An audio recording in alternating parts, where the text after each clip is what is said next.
Welcome to WRCP Radio Theater, where everything old is new again and vice versa.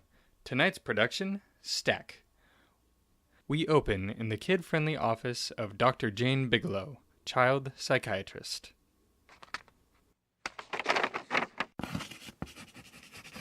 So, Lindsey, why do you call him Stak? He likes to stack things. You know that Stak's a he? No, but the name would work for either a boy or a girl, or whatever, like Gonzo from the Muppets. You know, Gonzo's a whatever, although Stak doesn't look anything like Gonzo. What does Stak look like? I'll show you. Here, see? I don't know if you can tell from my drawing, but he's about the size of a house cat. Maybe I should put something next to him for perspective, like a bread box. That's pretty classic. He's cute, I think. He can walk on his back legs like a bear. He has a cape, too. I don't see his cape. That's because he just made it, before I drew that, last night out of my Argyle socks. Personally, I think he chose Argyle as it would go with just about anything. I like Argyle too, but it's harder to draw than you'd think. Let's go back for a minute, okay? You say he just made it. Stak's very talented. Does he make all his clothes? He doesn't wear clothes. A cape's more of an accessory than clothes. What else can you tell me about him? You really want to know? Wow. Mom and Carl won't let me talk about him, and there's so much to say. What I think is particularly cool is that he likes to change the color of his fur. Sometimes it's sapphire blue, just like my dad's eyes, or fire engine red, like my mom's lipstick. So Stak looks like colors that remind you of your mom and dad. I knew you'd say that. My favorite thing, though, is when Stak's all undecided and goes with rainbow. Purple, blue, green, chartreuse. It's tough for him to pick one thing or the other.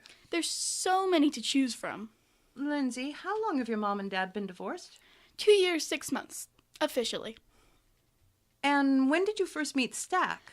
About a month ago, right after my birthday, Dad sent me a whole bunch of pens and colored pencils and even a set of micron ink brushes. Professional grade.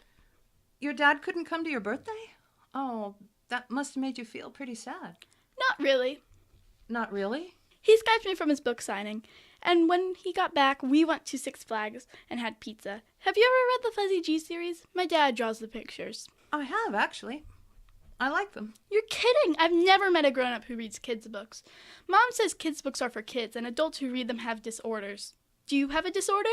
I don't think liking a good story means you have a disorder. In fact, when I was going to college, I kind of wished I could have been a children's author. I loved their imaginations. I wish you were around before. You could have argued my dad's case.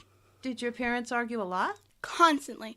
Mom was always mad that Dad didn't have a real job, so before he got published, he went to work for some advertising people. But that meant he had to draw his animals and things at night and on weekends. Mom said he was obsessed. Do you think about Stak a lot? Not obsessively, if that's what you mean. I mean, does he follow you to school? Interfere with your homework? Oh, no. He's very well behaved, for the most part. Have you told your friends about him? Or shown them, rather? They think he's pretty epic. Roger says Stak's a chubby nerd monster, but I take that as a compliment.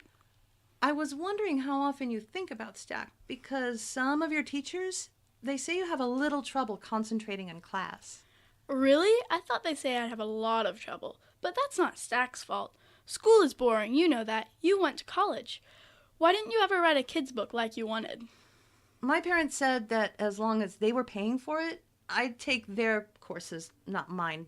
But enough about me, okay? Can you tell me about this? That's my extra credit. I know it's a little hard to see through all the red pen. Today's Unicorns by Lindsey O'Connor. Hey, do you want to read it? Out loud? It'd be so cool to hear someone besides my dad read a story of mine out loud. Well, sure. Many people don't realize that the unicorn is alive and well in the 21st century. This is because most people do not know how to look for them.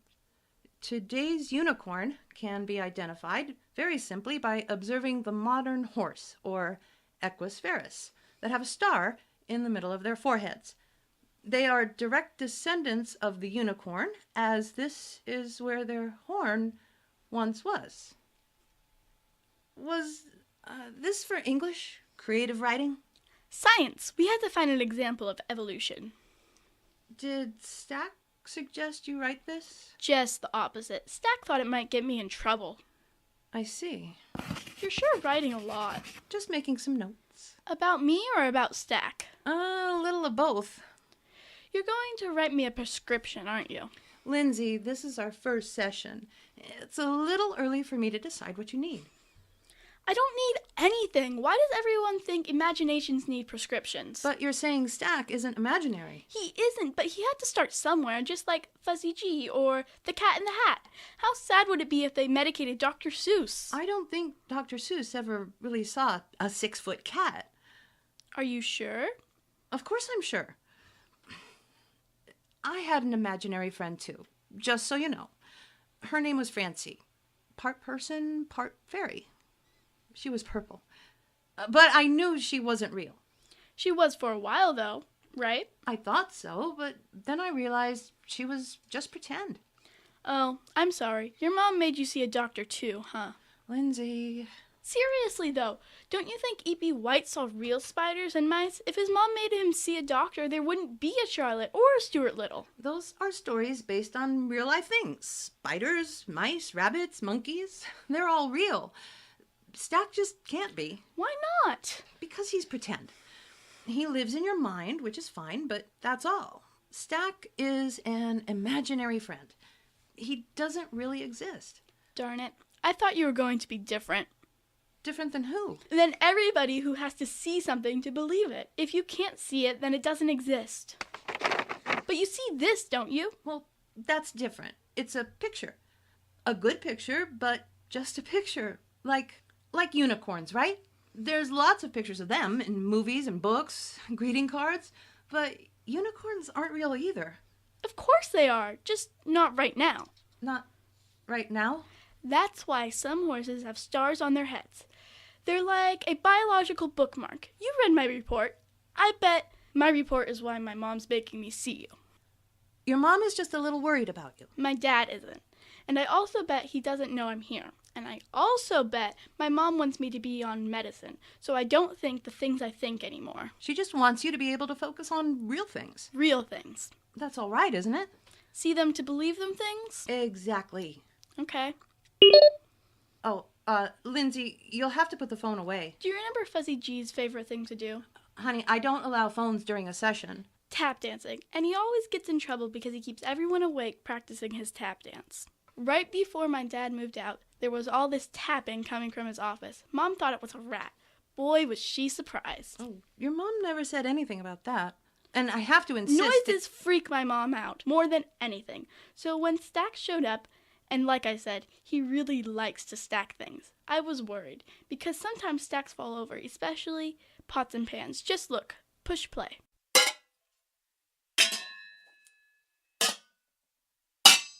Lindsey, it's past your bedtime. Where are you? In the kitchen? Ah! Aren't you going to write that down? I should. Yes. Oh, out of ink. Maybe I should borrow one of your microns. Oh, I didn't bring them. They're super expensive. You want a crayon? Crayon would be good. Here, purple for Francie. Did you ever draw a picture of her? No. My parents wouldn't have approved. They thought she was a mental condition at first. I understand. Wait, at first? You should have seen the look on their faces. Doctor Bigelow, you want to talk about it? Stak was written by Stacy Tanner and starred Alyssa Bellamy as Lindsey O'Connor.